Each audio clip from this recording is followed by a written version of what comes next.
For weeks, a new element has accompanied most NHL games: the national anthems and the question of whether one or both will be booed. This comes amid escalating tensions between Canada and the U.S. after President Donald Trump threatened to impose tariffs on Canada. He also controversially suggested that the country could become America's 51st state, sparking backlash from its northern neighbor and longtime ally. The animosity spilled into the sports world when Team Canada defeated the U.S. in overtime at the Four Nations tournament. The behavior of American leaders has left many Canadians frustrated and bewildered. Some have chosen to take action. Mississauga Mayor Carolyn Parrish announced over the weekend that the city would remove American flags from various locations, including sports arenas. At the request of many, the city has begun to remove all American flags from sports arenas and locations along Lake Ontario, including the pier at Snug Harbor in Port Credit, Parrish stated. She added that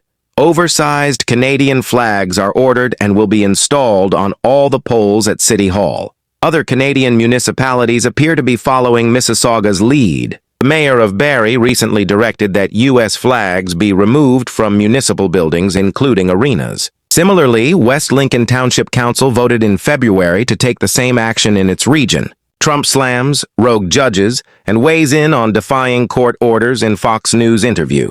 During a Fox News interview on Tuesday, former President Donald Trump launched a scathing attack on federal judges, describing them as a major threat to the country. "We have rogue judges that are destroying our country," Trump declared to Fox News anchor Laura Ingraham. His remarks came shortly after U.S. District Judge Theodore Chuang ruled against Musk's Doge-led efforts to shut down the U.S. Agency for International Development, USAID, deeming the move likely unconstitutional. Ingram pressed Trump on whether he would consider defying a court order under certain circumstances. "Are there circumstances where you would defy a court order?" she asked. Trump, seizing the primetime opportunity, pivoted to criticize the judiciary broadly. "Well, I think number one, nobody has been through more courts than I have," he said, railing against what he described as unfair prosecutions. "What they've done to me, I've had the worst judges. I've had crooked judges." When Ingraham repeated her question, asking if he would defy a court order going forward, Trump initially denied ever having done so. "I never did defy a court order," he claimed, despite his administration previously disregarding a ruling by continuing to deport immigrants on planes despite a judicial order blocking the action. "And you wouldn't in the future?" Ingraham pressed again. "No, you can't do that," Trump replied. However, he immediately criticized the integrity of the judiciary. "We have bad judges. We have very bad judges, and these are judges that shouldn't be allowed. I think at a certain point you have to start looking at what do you do when you have a rogue judge." He further disparaged Judge Chuang, calling him a lunatic. Regarding the USAID ruling, Trump dismissed the agency as a whole big scam and vowed to appeal the decision. "I've won great cases on appeals," he added, expressing confidence in overturning the judge's decision. If you like this news and want more updates relating to this, please like, share, and subscribe. French scientists denied U.S. entry for criticizing Trump in private. President Donald Trump's administration is barring international visitors from entering the U.S. for privately criticizing him, according to Le Monde. A French newspaper reported Wednesday that a French space researcher was expelled from the country earlier this month after U.S. customs officials performed a random security check at a Houston area conference. French Minister of Higher Education and Research, Philippe Baptiste, confirmed the incident, explaining that when authorities searched the scientist's phone, they found exchanges with colleagues and friends in which he expressed a personal opinion on the Trump administration's research policy. As a result, the scientist was denied entry to the United States before being expelled. Baptiste condemned the expulsion, asserting, "Freedom of opinion, free research, and academic freedom are values that we will continue to proudly uphold."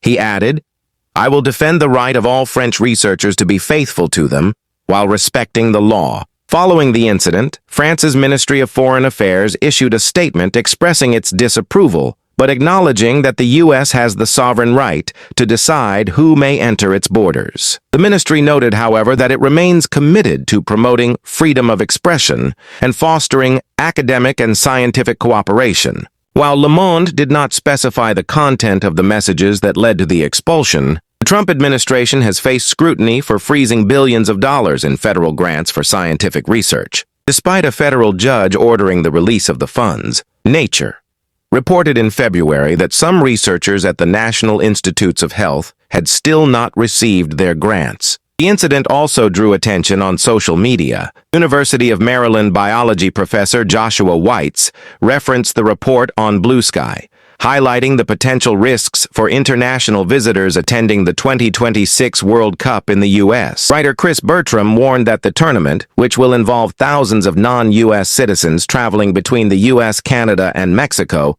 could create serious border issues. How the world will be in the summer of 2026 is pretty unimaginable now, Bertram wrote, adding that the event could be a recipe for horrible things to happen to people at the border. E-swing.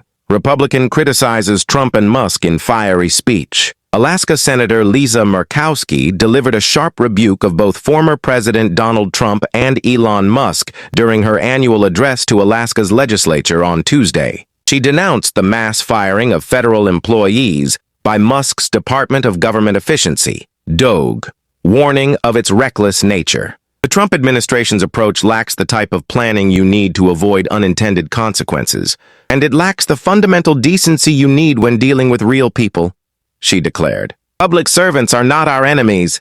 They're our friends and neighbors, and they deserve to be treated with dignity and respect. In a subsequent press conference, Murkowski addressed criticisms that she was not a better Republican or suggestions that she should leave the party. Defiant, she vowed to remain true to her principles. I'm not going to compromise my own integrity by hiding from my words when I feel they need to be spoken. I'm going to take the criticism that comes, she said. And it may be that Elon Musk has decided he's going to take the next $1 billion that he makes off of Starlink and put it directly against Lisa Murkowski. And you know what? That may happen. Murkowski, who has clashed with Trump before, notably voted to convict him for his role in the January 6th Capitol attack. She also opposed some of his controversial nominees, including Defense Secretary Pete Hegseth and FBI Director Kash Patel. However, she backed others, such as Robert F. Kennedy Jr.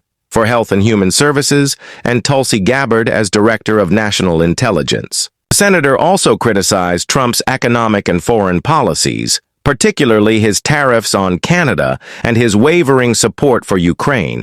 They're already harming our timber industry, and we have Canada threatening tolls on goods trucked to our state, she warned. On foreign policy, she expressed dismay over Trump's approach. I am stunned by a turn of events that threatens to abandon Ukraine and collapse long-standing alliances from NATO to NORAD. Murkowski acknowledged that her outspokenness has made her GOP colleagues hesitant to criticize Trump or Musk.